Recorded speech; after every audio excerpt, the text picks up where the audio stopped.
Welcome again to our Web Extra. We're talking today with Congresswoman Gwen Moore of Milwaukee. You wrote a piece recently for a website that was talking about the challenge of the redistricting map that was drawn in Wisconsin. Gerrymandering, you would say.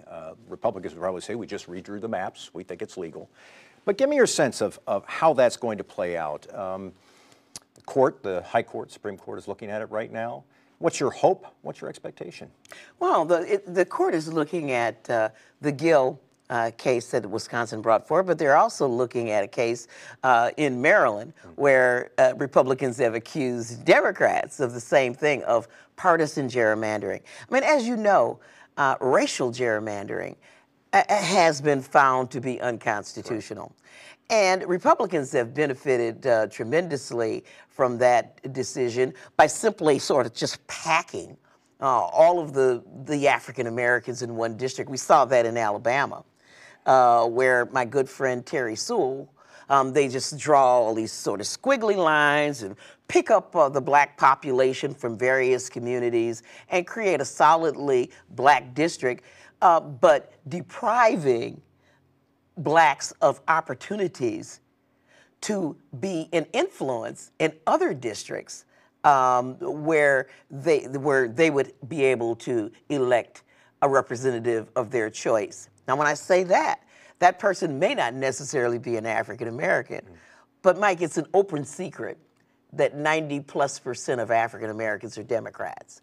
So I think that when we see this gerrymandering case, we're looking at the nexus of racial and partisan gerrymandering and the impact that that has on African Americans. You know, because if you pack us all in, we'll have an opportunity to elect one. You know, there's absolutely one congressperson out of 7, for example, in Alabama. But because we're Democrats, you are depriving African Americans the opportunity to exert their influence in other districts. Same as in Wisconsin. Let me ask you about Wisconsin, though. There might be some who would say Wisconsin, by its very nature, is a segregated state. That most of the black people in this state live in a fairly confined part of the state, Absolutely. and so the districts reflect the reality, which is we're segregated. What do you say to that? Well, I say that that's true.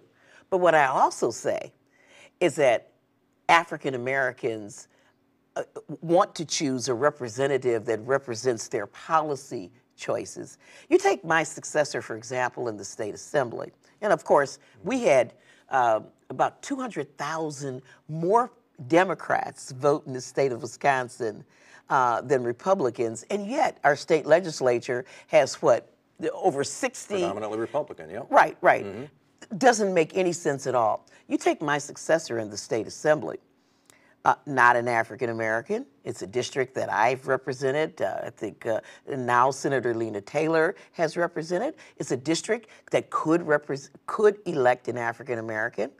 But they elected the person of their choice, who, of course, supports the policy priorities of that district. Evan Goyke is spot on, working hard on issues like mass incarceration. And that community, my daughter lives in that community, that's the person that they chose. So when you do partisan gerrymandering, you deny African Americans, Latinos, other racial minorities to not just elect a person of their color, but a person who supports their policy imperatives. Briefly, Congresswoman, are you optimistic that the Supreme Court will rule in favor of those challenging Wisconsin's redistricting laws? I have no idea, Mike, what they'll do. But I thought it was really interesting that they took up a case in Maryland where Republicans are challenging a district that Democrats drew that was they say is a partisan gerrymander. So if they take up, if they're looking at both those cases, it seems to me that they're trying to look at it through a lens of both parties and to be fair. So I think that gave me some hope that they can look at that. I mean, Democrats, African Americans are predominantly Democratic. And so the extent to which there's partisan gerrymandering hurts us tremendously. Congresswoman Gwen Moore with our Web Extra today. Thanks very much for being with And us. thank you, too. So good to see Yeah, you. good to see you.